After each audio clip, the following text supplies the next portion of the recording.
Satellite images of seasonal temperature change, the normal advance and retreat of Arctic ice.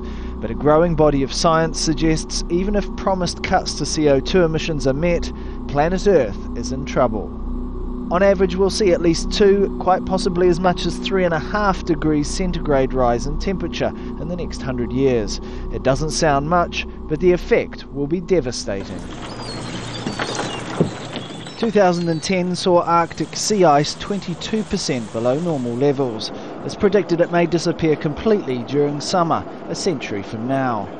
More warmth means more melt. The result, sea level rise by at least 1 metre, quite possibly more. If there's a storm or if there's a very high tide, all those things in conjunction, you may be experiencing 10 metres of actual experienced flooding.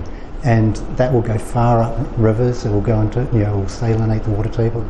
It's really quite a big thing. A 3.5 degree rise will also see Siberia's vast permafrost melt.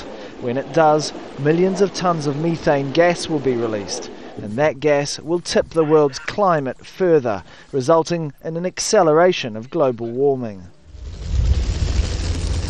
At its lowest level in 40 years in September, a 3.5 degree rise will have dire effects for the Amazon River and rainforest. The world's most important and biodiverse tropical forest doomed to become a desert. The whole Amazon rainforest could be vulnerable to a kind of catastrophic collapse if it becomes too hot and dry in that part of of South America. And the Amazon is extremely important not only because it harbours a large percentage of the world's plants and animals, but also because it's a sort of weather engine. Destabilising the planet's energy balance and weather systems will have disastrous effects on many natural ecosystems. Tens of thousands of species will be forced to adapt or will die. The number of extinctions of species would be huge.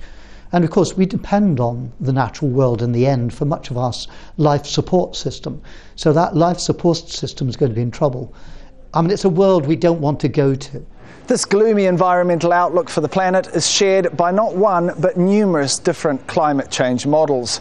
Even if promised cuts to carbon emissions are honoured, and that's far from certain, the natural world our children and their children will know is set to be very different to that of today. Tarek Bazely, Al Jazeera.